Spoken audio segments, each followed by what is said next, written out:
Once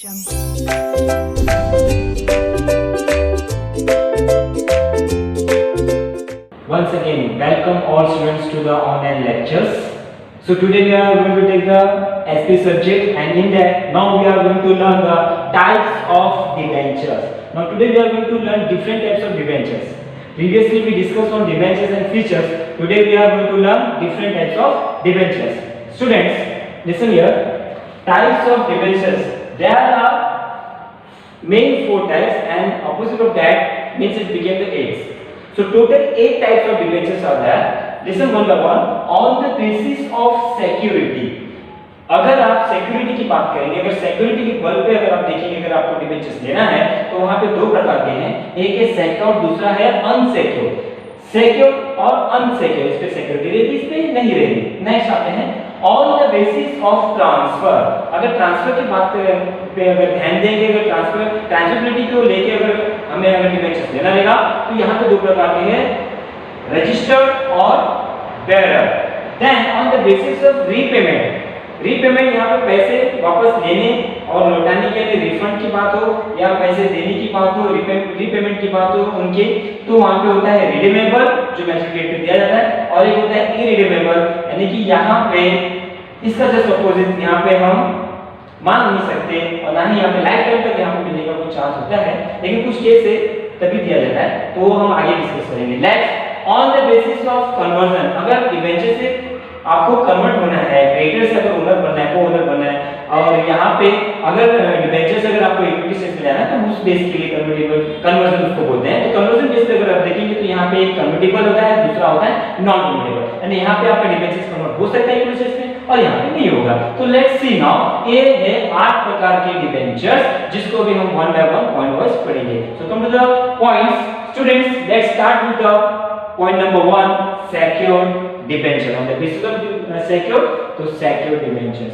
secured debentures को अगर आप देखेंगे तो यहाँ पे जो भी इन्वेस्टर्स अगर सेक्योर्ड डिबेंचर्स लेता है तो वो पूरी तरह से जो भी पैसा उसने इन्वेस्ट किया है या कंपनी को दिया है, तो उतने पैसे के उतने वैल्यू के उसको कंपनी के एसेट्स पे, फिक्स एसेट्स पे चार्ज मिलता है, या फिर फ्लोटिंग चार्ज पे एसेट्स के ऊपर उसको चार्ज मिलेगा, यानी कि कभी कंपनी पैसा नहीं होगा बाय तो इन्वेस्टर्स, वेंचर होल्डर ऐसे एसेट्स को बेच के अपना पैसा बोरोड वापस ले सकता है, रिफंड ले सकता है, रिसीव कर सकता है। नेक्स्ट देखेंगे उसका point unsecured debenture, just opposite of that on the basis of the security we will see the second point unsecured debenture, यानी कि यहाँ पे नाम से पता चलता है कि कोई सिक्योरिटी नहीं है, यानी कि यहाँ पे डिबेंचर होल्डर कंपनी के एसेट्स पे चार्ज नहीं कर सकता, उसे मिलेगा ही नहीं क्योंकि उस प्रकार का डिबेंचर है अनसिक्योर्ड डिबेंचर। लेकिन ये जो डिबेंचर्स है यहाँ पे अगर डिबेंचर्स होल्डर ने लिया है तो उसको कंपनी के कोई भी एसेट्स पे उसके दिए हुए वैल्यू का मनी जो दिया है कंपनी को, उतने मनी के वैल्यू वाला कोई भी कंपनी के एसेट पे चार्ज नहीं कर सकता, यानी कि ये एक प्रकार का अनसिक्योर होता है डिबेंचर होल्डर यानी बाहरी क्रेडिटर्स के लिए।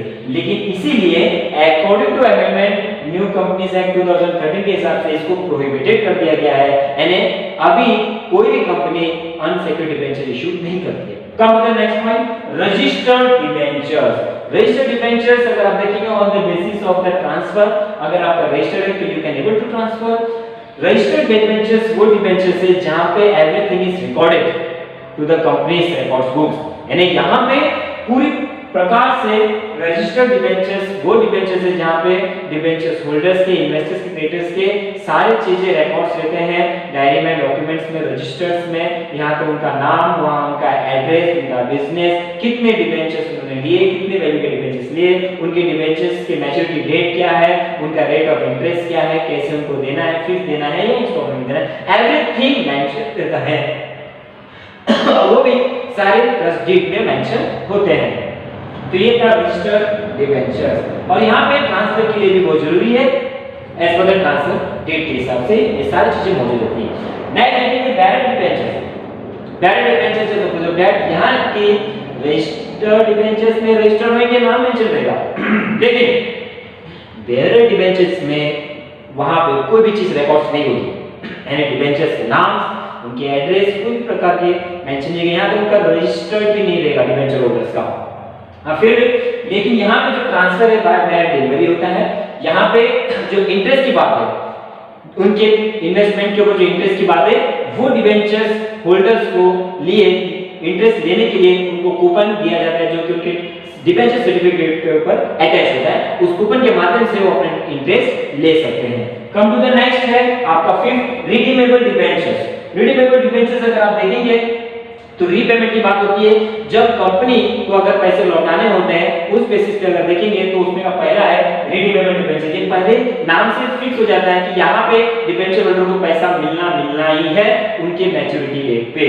तो ये एक तो रिडीमेबल डिबेंचर्स में पहले इश्यू करते समय सर्टिफिकेट में मेंशन रहता है कि कब कौन सा डेट रहेगा, ड्यू डेट मेंशन रहता है कि उस डेट पे उनको रिडीम करना है, यानी कि उनको वापस पैसा उनका लौटा देना है कंपनी द्वारा। तो एक फिक्स डेट होता है। अगर इंस्टॉलमेंट रहेगा तो वो भी लाइफ टाइम तक मिलते रहेगा और वो ट्रस्ट डेट में मेंशन होना चाहिए। Then come to the irredeemable debentures अगर आप देखेंगे तो is just opposite of redeemable. Redeemable में मिलना ही मिलना है पैसा, इरिडीमेबल में आप क्लेम नहीं कर सकते। ये लाइफ टाइम तक आपका इसमें पैसा लग जाता है, यहाँ पे लाइफ टाइम तक पैसा आपको मिलता नहीं है। ठीक है, अगर कोई कंटीजेंसीज है, कोई क्राइसिस होता है तो जाके बहुत ही इंपॉर्टेंट है, तो जाके यहाँ पे लिक्विडेशन किया जाता है, तो जाके यहाँ पे डिबेंचर होल्डर्स को रीपेमेंट किया जाता है। लाइफ टाइम तक में तो नहीं मिलता है, जब वाइंडिंग अप रहेगा या लिक्विडेशन रहेगा तो जाके उनको मिलता है। यहाँ पे अगर आप देखेंगे 7 पे convert on the basis of conversion के हिसाब से अगर देखेंगे तो कन्वर्टिबल और नॉन कन्वर्टिबल है। लेट्स लिसन गाइस, यहाँ पे पॉइंट नंबर 7 पे देखेंगे तो पहला है कन्वर्टिबल डिबेंचर्स और लास्ट है नॉन कन्वर्टिबल। तो कन्वर्टिबल का मतलब ये होता है कि वो उस प्रकार का डिबेंचर्स होता है जो कि कुछ समय बाद, कुछ स्पेसिफिक पीरियड के बाद में आपका जो डिबेंचर्स है वो इक्विटी शेयर्स में क्या हो जाएगा, बदल जाएगा और आप क्रेडिटर से ओनर बन जाओगे, आप डिबेंचर होल्डर से इक्विटी शेयर होल्डर बन जाओगे। लेट्स लिसन, इक्विटी शेयर्स में ये बदल जाता है डिबेंचर को स्पेसिफिक पीरियड के बाद, लेकिन स्पेशल रिजोल्यूशंस में इन जनरल मीटिंग में तय होना चाहिए पब्लिक में इशू करने के पहले डिबेंचर ऐसे टाइप के डिबेंचर्स को। तो जाके ये ऐसे डिबेंचर्स जो होते हैं वो कुछ स्पेसिफिक पीरियड के बाद में मैच्योरिटी डेट निकलने के बाद में आपका ये ऑटोमेटिक डिबेंचर से इक्विटी शेयर में बदल जाएगा और जो डिबेंचर होल्डर है वो इक्विटी शेयर होल्डर बन जाएगा।